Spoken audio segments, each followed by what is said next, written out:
I dream of Heeney. Man, 100. Look at this, 143 points. He did it. He did. Absolutely stellar performance from Isaac. Oh, first quarter, was thinking about it. Do I put him in? Nah, it's too early. Halfway through the second, I saw the ad for the Men's Health magazine that Isaac featured on this year. Apparently, it says that it's his first full preseason in 10 years. I think I've thought he had one a few years ago. But yeah, by halftime, straight in. I saw enough, so getting a little bit carried away. But man, he looked good in the midfield. And Grundy, the Swans have a ruckman now, and he made a massive difference. A few nice taps to Isaac. And yeah, but what about Adams? And maybe Gulden gets more time in there, and Mills, and who's the other one? Parker's going to come back. Nah, forget it, mate. Heeney's the big dog in there now. I saw enough. Yeah, he'll play forward at times, and he did tonight. But look, they're saying first full preseason in 10 years. If you don't pick him, you should be drug tested, because either one, you didn't watch that game, or you're in denial. One of the two. If you're in denial, then yeah, get some testing done. Get him in your team now. Anyway, we'll review the game. To be honest, probably tuned out most of the fourth quarter, but I did notice that Heeney did sit the last few minutes, so I dare say that could have been a 155, and yeah, I think round zero was a bit of an... Sorry about that intro, I hope that's not too cringe, but anyway, we'll go through... Yeah, thank goodness for round zero, because I needed this, and I've been flicking between Grundy and English, playing with the team, like Luke Jackson's in, he's out, not sure what's going on there, but now he's definitely... Isaac's definitely in, and Grundy's definitely in. He's non-negotiable, and I still go with the Grundy Gorn like we thought all preseason, so we'll stick with that. And see how we go. As my parents are rocking up, hopefully they don't make too much noise. But yes, where were we? I'm losing track. Grundy and Gorn we've had all preseason, so I don't think we should deviate from that. I wouldn't worry about Gorn's performance. I thought Grundy knew how to play him. Showed footage of it. Grundy was not allowing him to jump, which actually worked. And we saw Grundy averaged over 130 last year solo, so he's a must start. And we'll go Grundy and Gorn. But yeah, Heeney will lock in. Warner was good if you're considering him. Probably not for me. Blakey played phenomenal, so he was really good. I wouldn't go there. He might have to play key position at times. And what else we got? Rowbottom was decent. Who else? James Jordan. Slow start for Jordan. 71 tog for a guy who probably has a tank, given he averaged 126 in the VFL. Is a little bit low on the time on ground, but 82. I'm recording, please. I don't know why they do that, but yeah, James Jordan worked his way into it. He was around the ball, bit of wing. I think it's kind of the role we expected. Probably was around the ball a decent amount, which was good. So he's in for me. 270k. Not super attached to the pick just because of the role, but I think the fixture, he just started slow, and that can happen sometimes. Like first round, you're just getting a feel for the atmosphere and everything, and first game of the season, a bit more pressure than practice games. So that can happen, slow start, but I'd back him in to do 80 plus this year, and for that price, and not a big fan of the forwards at the moment. Well, now I am, because Heeney's there, but I'd back him in for 270k. Errol, I'd been swapping between Errol, Dawson, and then premium in another line. Errol, I'll put a line through at the moment. I think Errol will score 150 on West Coast in a few weeks, but with Errol, I don't know, there was just so much hype around him, and his ownership got to crazy, like 40%. So a lot of people were seeing things, but this is one of those performances where you can still pick him if you believe in the pick. I do. I think he'll be top 8, top 10 mid still. I guess the issue is the buy. He's got this 70 priced into him, so that's going to hold him back for the first few weeks for that price. So, look, you could...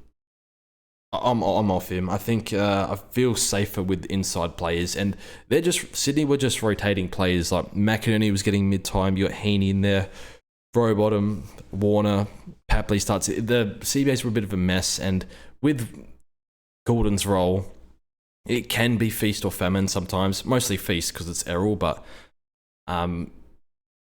sometimes like the ball just goes up and down the guts and wings don't get involved too much, and that can happen, especially with Grundy. I actually think Grundy, when they start on the wing and they start winning clearances, they can get direct clearances out of that, which means the wings can get a bit...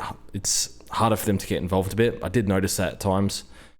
So a big cross for Errol, I guess. I still think he'll be up there, but with the bye and now this score price into him, and we got lots of inside mids available, I think I'll skip. But yeah, lucky is I didn't start him. This was round 1 because I was considering him highly. At the moment, I've got Bont, Dawson, Nick Martin, and then I've added Houston down back. And I'm also waiting to see how Flanders goes because he's not out of calculations for me. Roberts was good, slowed down in the third quarter but recovered a bit, so he's fieldable. He was really good. He can find the footy no problem. He's pushing up quite high even from half back, so he's a lock. I wasn't sure if he was best 22, but looks like he is. So he's a lock for your bench, and he's fieldable, so you can throw him at M8 if you want. And that's about it, really. Moving on. The Demons, Jack Viney looked unreal, and it's getting better with age, Viney, and he finished last year unbelievably well. So he's one you could look at, or is he? Given age, I'd just avoid, actually, given his buy as well. There are worse pods than Viney, but I wouldn't, yeah. I don't know, he finished so well last year, so he could be alright. May had a bit of a niggle going on, was getting some work done, but standard May game. Lots of kick-ins. Petrarca was solid. I think the mid-forward split is going to happen again without seeing the numbers. I haven't seen CBAs or anything like that, so I'm just going off what I saw. It was a solid game from track. With the buy and the price, I think you pass. I think you could go Tom Green at that lower price with the buy, but even then that's kind of hard because he's got missing 2 of the first 12. Blake Howes is a must-have. He has a 90 in his system. He's going to make bank, and it was weird because he didn't score well last week, but I looked at the VFL numbers, and if you look at all our rookies in defense, the highest scoring one is Howes in the VFL. We've got Gibcus, we've got Reed. I guess a lot of them don't really have VFL data, but a little bit of AFL data on those guys, and like Caulfield as well. Howes is better than all of them. And it's a good thing we got round 0 because he was only in 3% of teams. And I think they had Bowie. I don't know how serious Bowie's injury is. But if Bowie's out, you would think that he's locked in that side. And Salem drifted back a little bit, but played mid as well. So, yeah, Howes is locked onto the bench. And you could do worse than D6. I think there's just a lot of defender rookies like this Gibcus, Reed, Caulfield, Pink, Phillips. There's a stack of them there. And you're going to miss some, and they're all going to make decent money, I think. Some more than others. But I think Howes, you put priority with this 90 in his system. Salem was good. I wouldn't... I think he can push 90 in this role, so it's probably not enough, but he looks good. They did show footage of him. His stoppage craft needs a bit of work, and they showed footage of him just not being clean at ground level from practice game, and I did see a little bit of that in this game, so it's good that they show that footage because I don't really pick up on that sort of stuff. But regardless, I think they'll persist with him in this role, and he looked fine, so it was good. Good one for draft. I think considering him for fantasy at D5 as changes come in. Clayton Oliver he had 30 touches, 90 points. Wouldn't go there. I think we'll just let that one play out post-buy if he looks good, if he starts getting some form. You can see he's got a bit of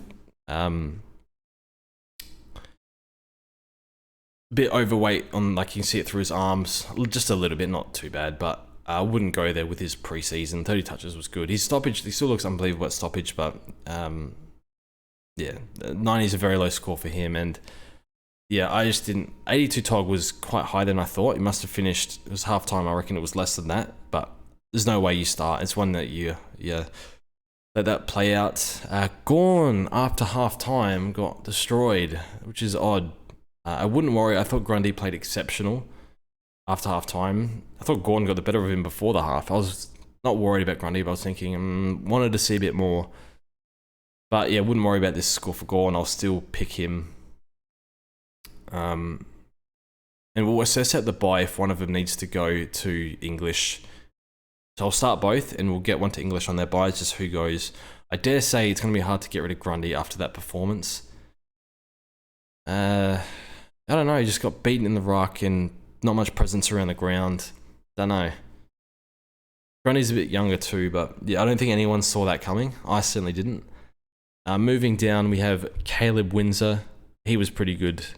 58, not interested, just too expensive, and junior numbers are not high enough, so he's not really a mass accumulator, but he's a good impact player. When he gets the ball, he makes things happen. So I think he had one bad clanger, but like turnover in the back half or something, but or fumble, I can't remember exactly, but no, they'll persist with him. Hunter's injured, he looks good. Rivers disappointing if you like just draft option, but Larry subbed, just didn't get involved enough early, like did some okay things like handball and traffic and stuff, but sub risk, so he's a no-go. Could make money if he gets a good run. Jack Billings, so disappointing. I really liked Billings, just going off past numbers and first full preseason in a while, injury free, clearly a sub risk and unpickable. So that's it from me. Thank you for watching, and hopefully that was helpful. I honestly wish I didn't watch any practice games because it made me ruin my team, but threw in Gulden, never considered him. Threw in Houston, I never considered, but it was after I saw the run. And threw in Wines, who I never considered, but I think I won't pick Wines, but I think he's a good pick though. So that's all from me. Thanks for watching, and we'll see you in the next one.